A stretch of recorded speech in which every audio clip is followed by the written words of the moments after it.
Hello and welcome to the Wheel of Crime podcast. This podcast is ran by two ladies who play games, mumble profanities, and laugh way too often. Also, this podcast does cover topics of sensitive nature, and as such, listener discretion is advised.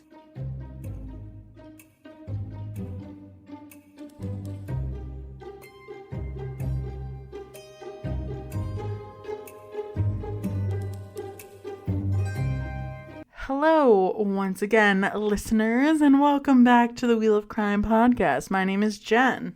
My name is Em, and yes, we are here. It is fun and exciting, and we're back! Woohoo! Woohoo! Yeah, I'm trying to get in the zone, you know? I feel sometimes when we start recording, like, I have a moment after doing the disclaimer where I'm like, oh my gosh, we're here! What do I say again? Wah! What do I do? But yeah, how was your week, Jen, though? Like, how are you enjoying the weather? Since our last episode, it has gotten quite a bit nicer outside.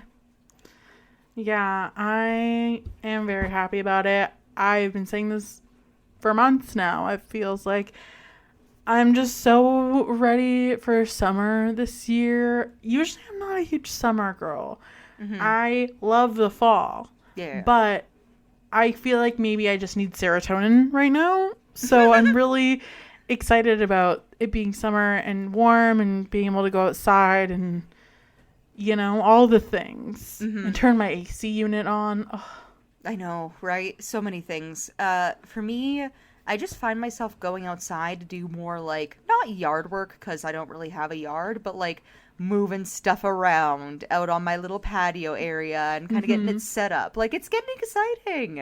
I can't wait until it's warm enough to sit out there and, like, read and have a drink and chill. I know. And I'm just looking so forward to, like, the little activities. Because I feel like every year you and I do, like, a bunch of fun, cool new things in the summer. And I'm really looking forward to it. Like, we're going to Waterton later this summer. Mm-hmm. And probably do other fun things. And I'm just looking forward to it. We're also going to go to the Hozier concert in August, which will be super fun. And then I know we were talking a while ago now, but I think we should also go to that oyster bar you were talking about sometime this summer and check that out. Mm-hmm. So many fun things on the radar. Yeah. I'm really looking forward to it, you know? Me too. Yeah, and then, I guess the only other thing I've been doing this week is kind of purging, you know, like trying to go through stuff, get rid of stuff now that there's no snow on the ground and I can actually bring stuff out to my car and all that. I desperately need to do that. I haven't done a big declutter in such a long time, and it's time.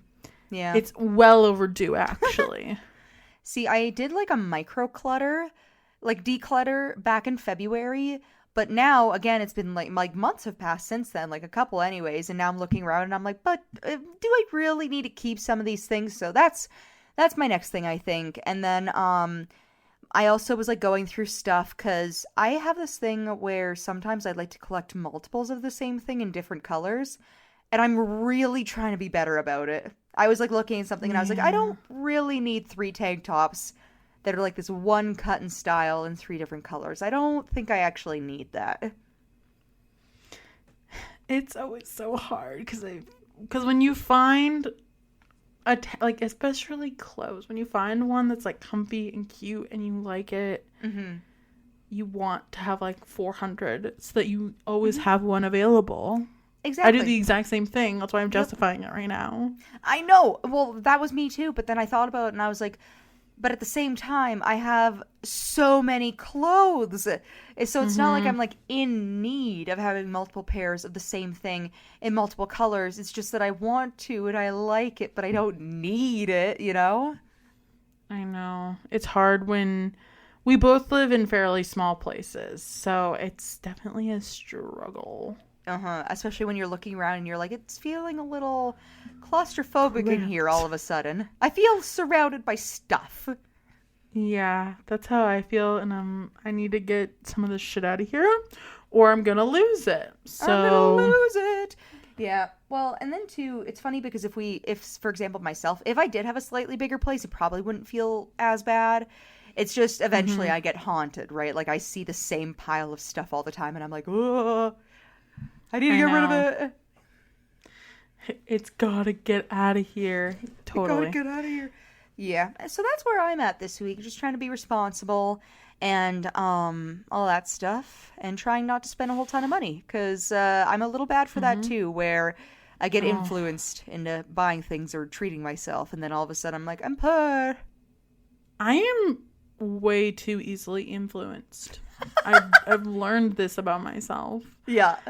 And getting a dog has made it 9,000 times worse because the fucking Amazon guy is at my house like 4 times a day, and it's a problem. No, I get it. You remember when I was saying that I need to declutter? A part of the reason is that when I did my micro clutter, I got rid of a bunch of things that were like broken or like, things that like you don't really need to keep because they don't work the way that they're supposed to anyways. But Mm-hmm. now I've been going through things and I'm like, oh my gosh, I totally forgot that I got rid of our old this. We should get a new one. And the Amazon guy is seriously, like you said, doing deliveries like multiple times a day because I keep finding things that I need that I forgot that I need to order, but it's not like big enough where it makes sense to go to the store to pick it up. So I'm like, oh, I'll just order it on Amazon, and then Mm-hmm. all of a sudden there's 20 Amazon packages, and I look like a lunatic, which is also true. I am a lunatic, but And you're like, I have a problem. I have a problem. Yeah, pretty much. And yeah, that's all I got. But should we spin our wheel of questions then and get the show on the road? Yeah, take it away, Em. What's your favorite American state? It could just be any of the ones you know of or one that you've been to. I'll leave this a little open-ended. California. Oh, okay. That's not what I It's expected. got. I love. Don't get me wrong. I love New York City. Hmm. Haven't been really anywhere else in the state, so it's hard to say that's my favorite just because I like one city. Whereas I've been to a lot of like different smaller places within California, and generally pretty nice, beachy vibes, chill. Yeah. Fan. I could see that. I could see that. I do like the California culture. I do agree with you there. I think it's fun. For me, listen, we're Canadian, obviously. I am very limited on places that I even know of in the States as far as actual states go. But I will say that I did really like Oregon. I drove through Mm-hmm. Oregon on my way to California with my husband a few years ago. And I did really like it. It's very like between California and Oregon, they have the redwood forest, and it was beautiful. So I think that might be my favorite state. I have always wanted to drive through the redwood forest. It's a big bucket list item for me. Hmm. So when I went to Oregon, I only went to Portland, and I really liked Portland. Hmm. But again, it's the same thing with New York, where it's hard to say, oh, I love this state when I've only been to one city. Yeah, that's fair. That is the nice thing about like road tripping places with my husband, because he's got his own thing. He refuses to get on a plane. So if we want to go anywhere, it has to be by car, which has its downsides. But also at the same time, you do see a lot of land. And as far as like overall beautifulness, Oregon, I think, and then also Montana, actually. Montana and I think Nevada were also really, really pretty. I want to go to Montana, and we're so close that I can't believe I haven't been yet. I've been talking about going for 5 years. Mm-hmm. Well, and that's the thing too. Like they have these really nice national parks. I myself didn't have the chance to go through them when Andrew and I were traveling back. But it is very, very, very similar to Southern Alberta. It's just they have a lot more. It's hard to say. It's just different, but like in a good Well, way. yeah, maybe we'll pop across the border when we're in Waterton because it's literally right there. I think that'd be So so fun. bring your Let's do passport. it. Yeah, bring my passport. That'll be the thing. Is that we get there and you're gonna be like, we should go shopping in America, and I'll be like, that'd be nice if I had my passport. And I'm like, okay, bye. Yeah, Enjoy. bye. I'm going to Target without you. Pretty much. Right? Yeah. Well, let's spin for our next question then.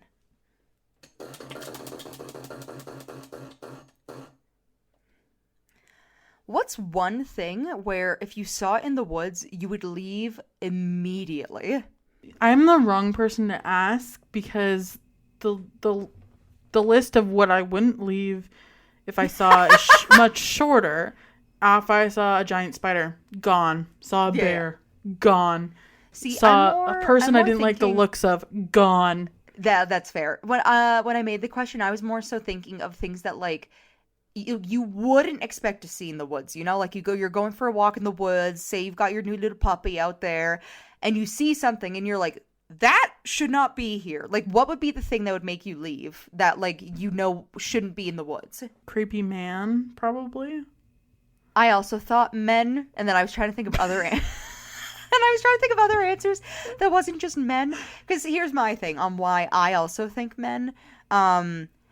If I'm seeing like a bear in the woods, the bear's supposed to be in the woods, you know? Like, I'm not wondering why there's a bear in the woods. And if the bear's going to try and attack me, I know that the bear's trying to attack me to feed its family. That's not like mysterious to me. But at the same time, if you see a man in the woods, you're like, but why? You don't live here. Like, you're not hungry. Like, why are you here? Get out. Like, nature's not for you. It's only for women. Yeah, you didn't get that memo? Like, it should have come in your mailbox. So that was the one thing. And then I tried like thinking beyond that on like what else I could see in the woods that would probably make me leave. And I have like had a couple friends of mine who go camping a lot who've talked about like seeing animals that have been attacked and they're like, ooh, like we need to leave, or like other things where they're like weird abandoned campsites or like other stuff where they see it and they're like, whoop, time to go. But I don't know, I feel like I haven't really been in the woods enough to like know outside of what's supposed to be there what would make me leave, you know? Same. I spend minimal time outdoors usually. I'm pretty much a city person, so woods are kind of foreign to me. Yeah. So yeah, same. Like I do spend I think a little more time in the woods than you do on average, but not enough. For sure. Not enough to be an expert. You spend probably 90% more time in nature than me. I mean, I go camping, but I don't live in the woods. It's different. The closest to nature that I get is like the park across my street. That's true, actually. You got me there. If I wanted to be in nature, I would just have to leave my front door and walk like 10 feet, and I'd be like, ooh, nature. Yeah, I have no interest 90% of the time in being in nature, which is why 90% more of the time you are in nature than I. Touché. You got me there. All right, let's spin for our next question.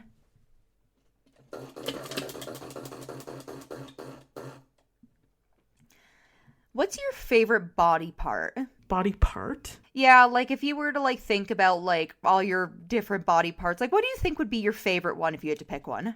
My eyes or my legs? That's a good one. I like that. What's your favorite why body your part? eyes or your legs? My eyes, because I do enjoy seeing things. And my legs, because the things I see make me want to walk the other direction usually. So they kind of go hand in hand. I need them both. That's fair. That's fair.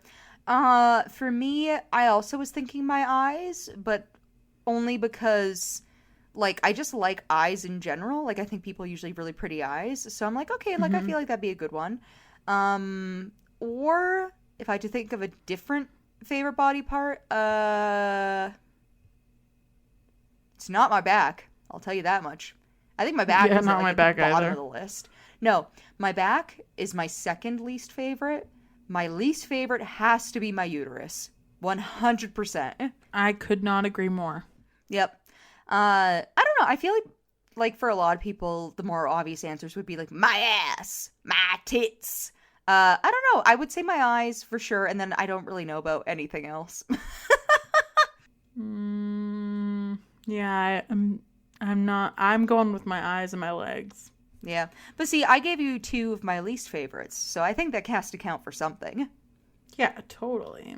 It's like a twofer. Yeah, it's like a 2-for-1 deal. All right. Well, let's spin for our last question.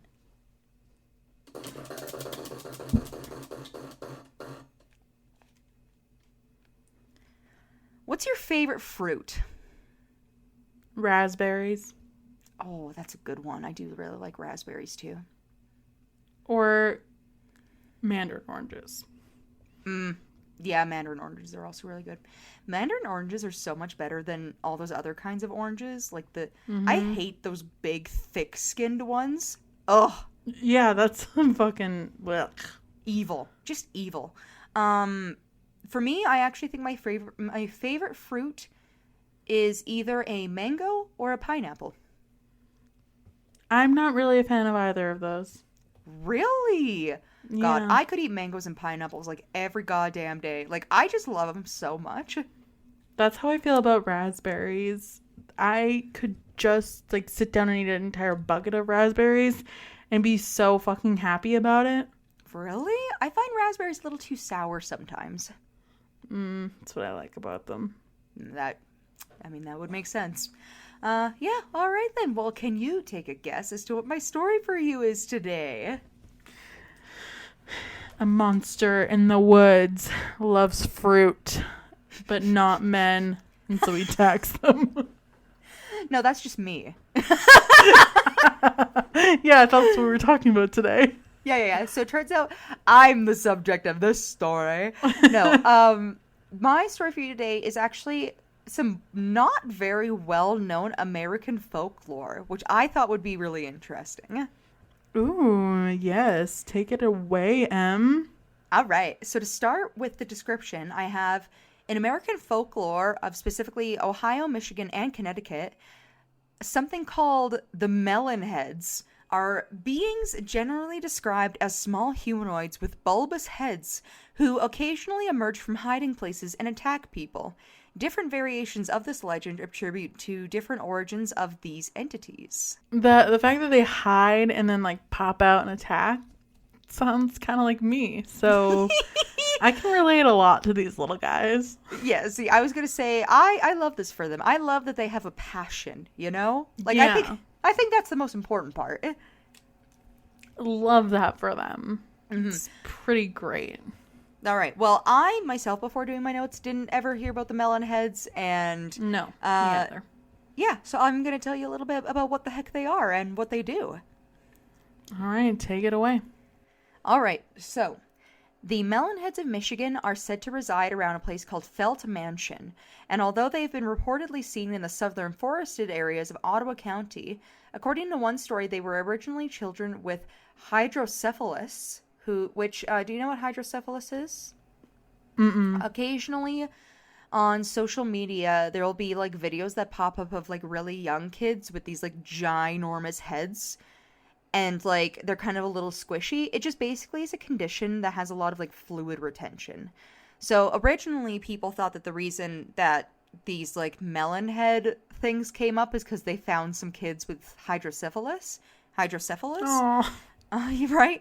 Who had lived at the Junction Insane Asylum near the Felt Mansion. So, that's a possible start to this story. But in this specific story, it explains that after enduring physical and emotional abuse, these children became feral and were released into the forest surrounding the asylum, which, that's an interesting choice. Yeah, I don't know how I feel about just being like, here, children, Be free. you're free now. Yeah, trying to set them off like loose Fend for squirrels yourselves. that you found in your house. Be free. Return to the forest. Be with nature. Enjoy. Right? So, I don't know about that one, but the Allegan County Historical Society asserts that this asylum from this story actually never existed, although this place that they talk about was at one point a prison. And the story that has been a part of the local folklore for second decades, and Laketown Township manager Al Mishkin told the Holland Sentinel that he'd heard of the tales as a teenager, noting that his friends referred to these beings as wobbleheads. So, some versions of the legend say that these children once lived in the mansion itself, but later retreated to a system of caverns or caves that are found in a nearby hill that overlook an abandoned zoo. And some versions of this legend say that the children devised a plan to escape and kill the doctor that abused them. So now we've gone to like feral children in the woods to feral children who live in caves outside of a zoo. Interesting. I mean, why are there so many feral children is my question. With giant heads? I'd love to know that too. I don't know. And then, but I do love the revenge subplot for them. Me like, too. That's very intriguing. They're like, you sent me into the woods and I didn't want to be here. It's time to die. I'm ready to kill. And I'm back for revenge. Murder. Right.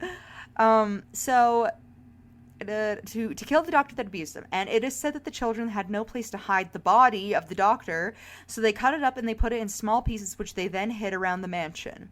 Rumors exist that Crafty. teenagers... Yeah, right? I'm like, they got some brains in those big heads of theirs. They know what's up. Enlarged brains. They're really smart. They are. And rumors exist that teenagers who had broken into the mansion saw ghosts of these children and claimed to see the shadows of the doctor's murder through the light coming from an open door. The legend has spread throughout the region and even became the subject of a 2011 film simply titled The Melon Heads, which is based around specifically the West Michigan legend. Maybe they're so mad at the doctor because he called them Melonhead, and they're like, we have feelings. We may be feral, but we have feelings. They're like, call us wobbleheads like everybody else. That's the polite term. Exactly. Pretty freaking rude. Right? So then there's the legend that's specific to Ohio. I almost said Ohiho. That's not right. I think we should petition them to change their name to Ohiho. Yeah, instead of Ohio, you guys are Ohiho because I said so today. I love it. We're rolling with it. Yeah, I need to go back to bed. But anyways, so the Melonhead stories of Ohio are primarily associated with a place, the Cleveland suburb of Kirtland in Lake County. According to local lore, the Melonheads were originally orphans under the watch of a mysterious figure known as Dr. Crow. But he is sometimes known as Dr. Melonhead. And Crow is said to have performed unusual experiments on the children, who claimed large hairless heads and malformed bodies. Or who developed, not claimed. They had developed large hairless heads and malformed bodies. And some accounts claim that the children, again, were already suffering from hydrocephalus, and that Dr. Crow injected even more fluids into their brains. Which, like, like, as a doctor, I'm not a doctor, but, like, if I was to think like a doctor, that doesn't seem like the right thing to do. No, I'm gonna go with probably not the best or even a good option. Yeah. So that's my thoughts on that, too. And eventually the legend continues, and these children kill Dr. Crow, burn down the orphanage, and retreat into the surrounding forest and supposedly eat babies. So they've been busy. Cannibalism now. Yeah, why not?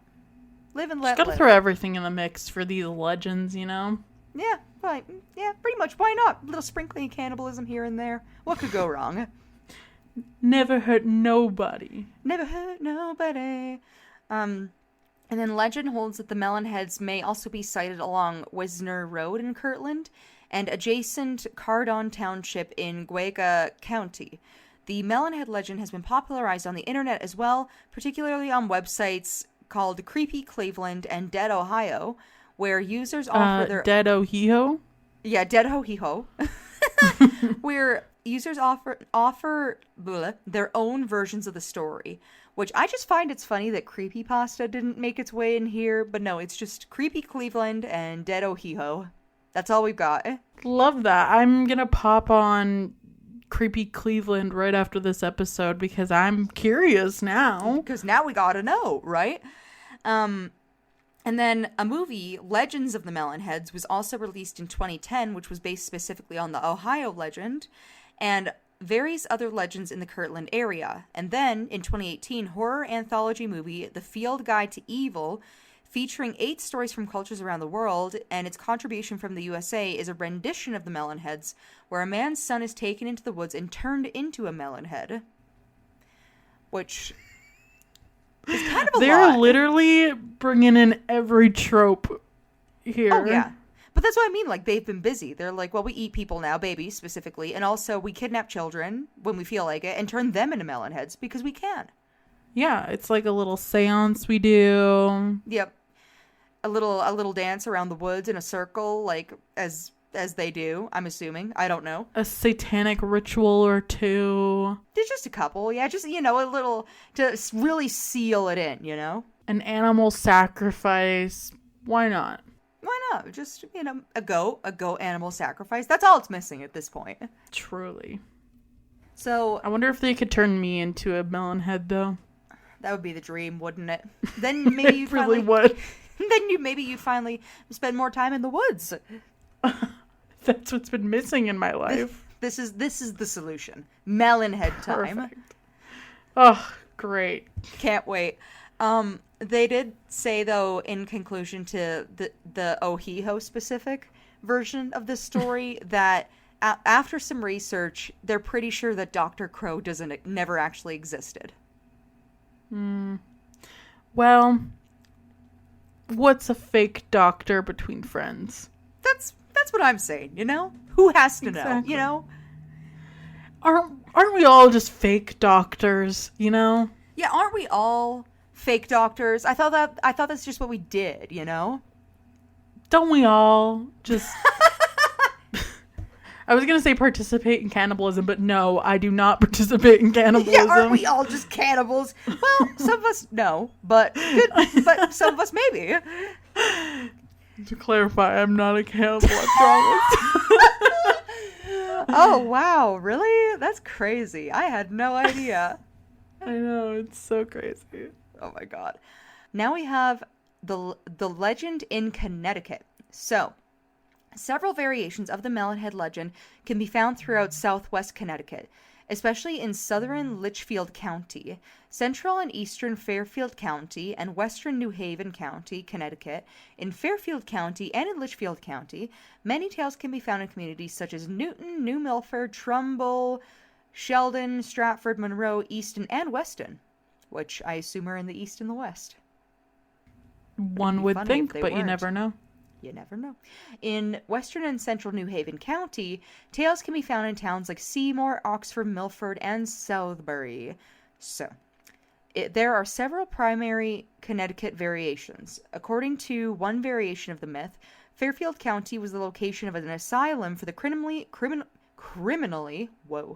insane that burned down in the fall of 1960, resulting in the death of all the staff and most of the patients with 10 to 20 inmates unaccounted for, supposedly having survived and escaped into the woods.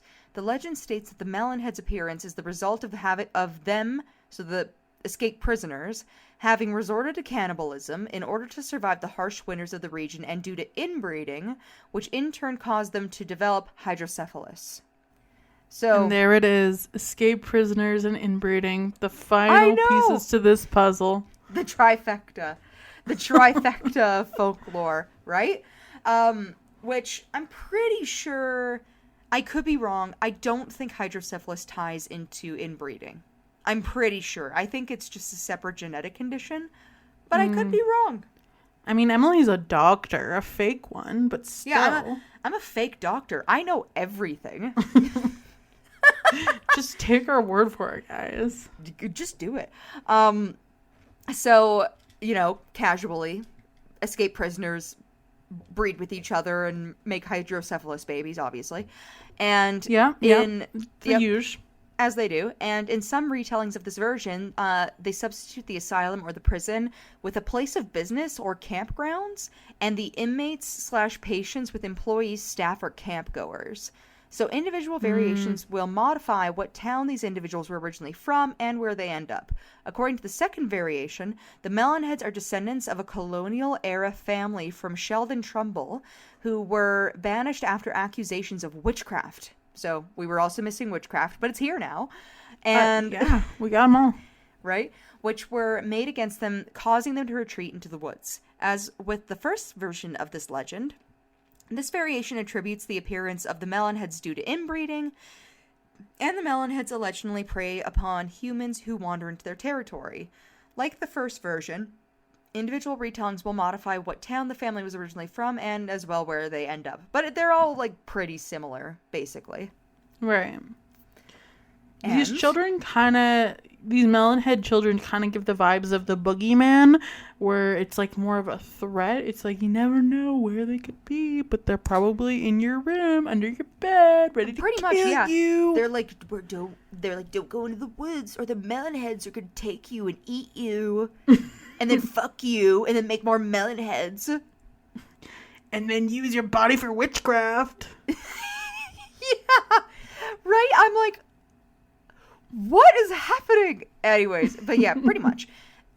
So there's another place in it's like a subpart to the Connecticut-based legends, but it's considered separate because it's not quite the same. And this is a place called Dracula Drive. Okay.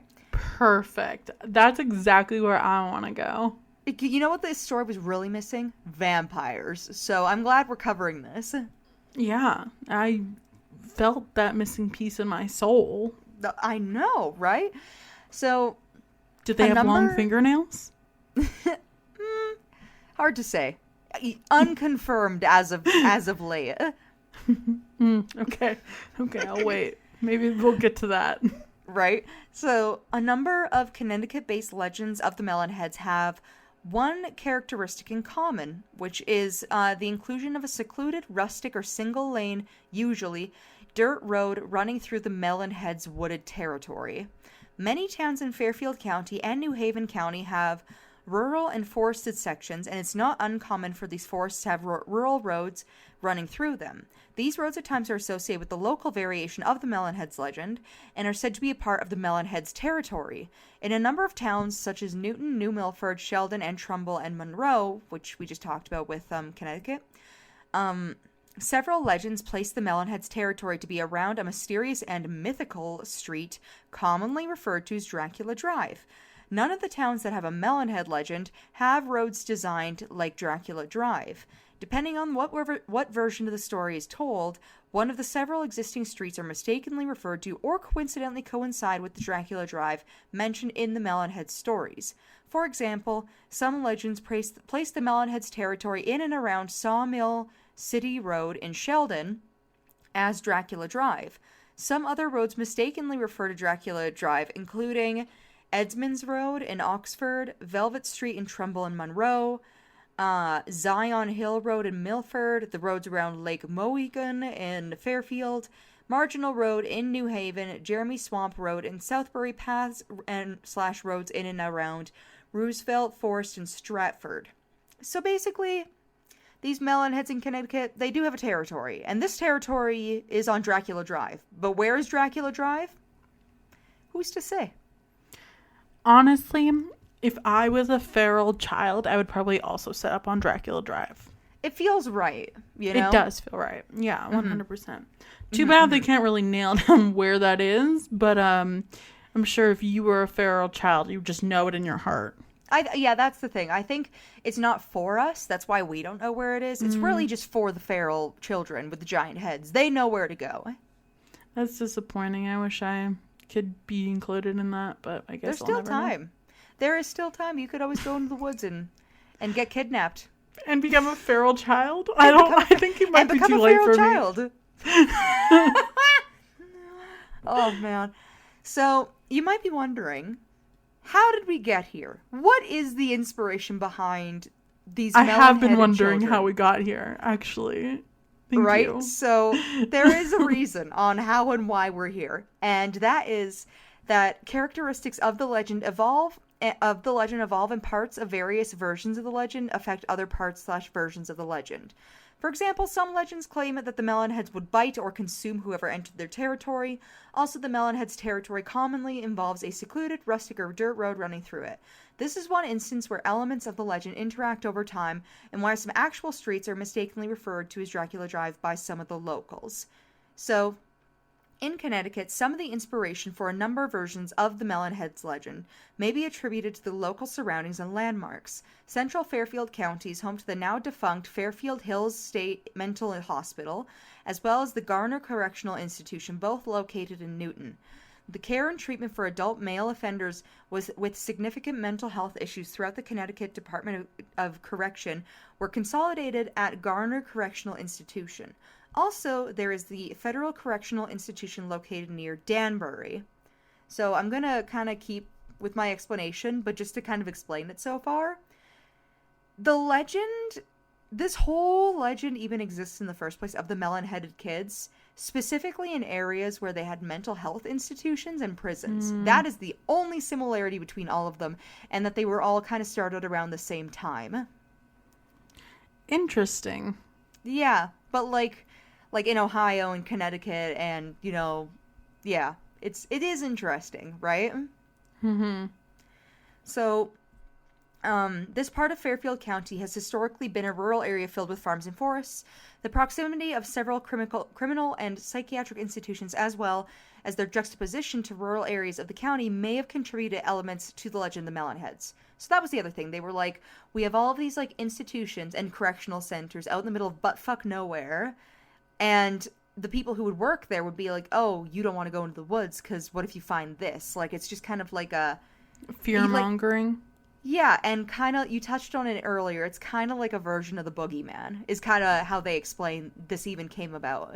Yeah, that makes sense. Stories about deformed country people who keep to themselves are very common in this legend, which I think we kind of figured that out.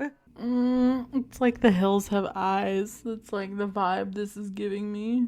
Yeah, a little bit.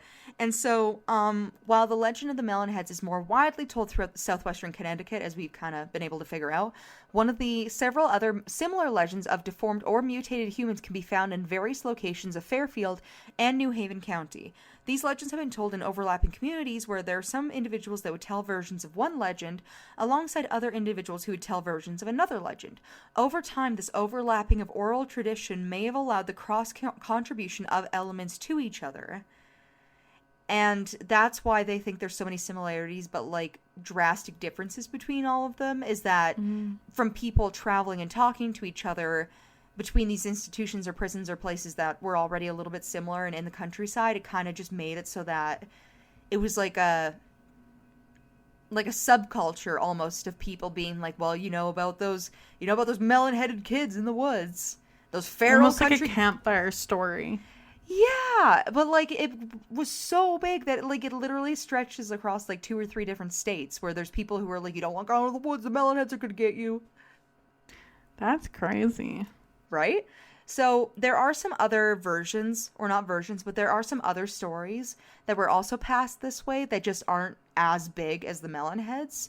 Mm-hmm. And these stories, which I've tried doing a deep dive to see like what I can find about this information, but it's almost as if it's so like local to these areas that unless you like literally go there and ask somebody, you're not really going to know. So some similar legends that kind of follow this path that are in the same areas are also the Danbury Frog People, which is told in Danbury and Bethel, which I'm assuming is pretty much the Melonhead thing. It's just it's frog people instead of Melonheads. The Cannibal frogs, love it. Yep, love it. The Faceless People of Monroe, / the House of Faceless People. So this one specifically is told more in Monroe, and a lot of people who kind of research like folklore, local legends, stuff like that, they think that this is another tie-in to the Melonheaded Kids. But I just don't really know, because this one, it's like when you read A House of Faceless People, like that doesn't really feel the same as like kids with giant heads in the woods, you know? Yeah, different energy. It does give different energy. And then the third one, which is also the last of these like associated myths, is this called the Mongoloid village, which is commonly told in the communities of central and eastern New Haven County, like North Branford. Which I'm just gonna Google quickly what Mongoloid means, because I'm pretty sure I do know what it means. I just don't want to, say something that's like super super wrong. But I'm pretty sure it means somebody with one eye. Oh no! It's not. I was wrong. It's a good thing I searched it up. A mongoloid is an outdated term for somebody who has Down syndrome. And I'm also going to stop saying it because just like looking briefly on Google, it looks like it's one of those terms that is very rude. You do not call somebody this, but it is a offensive, outdated term for somebody with Down syndrome. Good to know. Yeah, I fully thought it was just somebody with one eye. It's a good thing I looked that up. I think you're thinking of it's not like a cyclops. Yeah, but there's people who are born with one eye sometimes, and it has a different name. Interesting. Yeah, I have no idea what that Maybe term for that is. monotheid or something. Yeah, Mono I'm not something, sure. probably. Yeah, and so basically a village of people who again have some form of disability. So that's the other thing. The other consistencies in this story is like other than mental institutions and prisons, it's like either children or other people who have disabilities or have no face. So It seems like my theory is that this legend or like folklore was started by a general fear of people with disabilities or mental illness of sort, and it just kind of transformed into this like scary boogeyman-esque tale. I have to agree with you there, especially because like it does. So like I said, the consistencies that people have listed with these Melon Head myths do really seem to start up a lot around smaller communities or the countryside where they have mental institutions or prisons, where both of those places historically usually have people with some mental issues going on, maybe not necessarily disabilities per se, but like, just something. And like you said, the fear of the unknown or the fear of like these different things, I think would have been a really big factor into like, because the fear's already established, and then it just kind of like expounds. For sure. And yeah, so that is the end though of my melon-headed story. Do you think there are legitimately feral children in the woods that kidnap and eat people? I'm gonna say probably not, but my favorite version of the legend is the Melonheads who decide to murder the doctor. I love a good murder plot, as you know.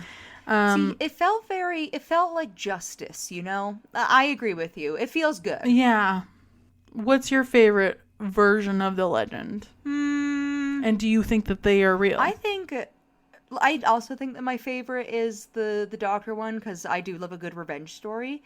I don't think it's real. I think, like I just said, or what we just talked about, that is a little bit more like either the fear of the unknown or just the fear of something else kind of evolving into its own thing. But I would say my second favorite, other than the doctor getting what he deserves, is the prisoners who just ran into the woods and they're like, we're feral now, and also fuck your wife and fuck your sisters and fuck everyone, and now we have inbred feral giant-headed children running around because I do love community. I feel like that's a strong sense of community for these prisoners. Yeah, honestly, live your dream, feral prisoners. I support you. Yeah. And, well, that brings me to the end of today's story. Is there anything else you'd like to add on with that? Or do you feel like we've covered enough about why this is probably not true? I have a feeling that it's probably not Satan or witchcraft or feral children. It's probably a little bit of fear. Yeah. You know what I was the most shocked about, though, when I was making my notes on this? What? The devil didn't show up. Right? Like, where was he? We had everything. We had witchcraft, vampires, cannibals, like everything, but not the devil. Shocking. I know. He's always here. We miss him. Where'd he go? He's here in spirit, really. And yeah, well, like I said, that brings us to the end of today's episode. If you'd like to, make sure to leave us a review. Whoa, I gotta go to bed. A review on wherever you're listening to. There are the wherever you listen to your podcast, please leave us a 5-star review because that would be nice. And then we also have a Facebook, Twitter, Instagram, and TikTok, all at Wheel of Crime. If you want to check us out on there, we have our Patreon, which is Wheel of Crime at Patreon. We have our email, which is wheelofcrime@gmail.com. Well, I'm starting to get stuffed up. It's a good thing it's the end. And we also have our website, which is www.wheelofcrime.com. If you want to check us out on there, because I like to think we're pretty fun if you want to check out any of those things. And I concur. yeah, and lastly, if you have a story where you listen to the Melonhead story and you're like, wow, I know a cannibal, or something else kind of something else came to mind, make sure to submit a story to us using our Google Doc on any of our social media pages. We do still have that open. We do fairly regularly throughout the year do listener stories episode, and if you would like the chance to have one of your stories featured on the podcast, make sure to submit in a story so that we can share your beautiful, thoughtful words, because that brings us joy. Yeah, that's it. That's all. And we'll see you next week for another new episode. Okay, bye. Bye.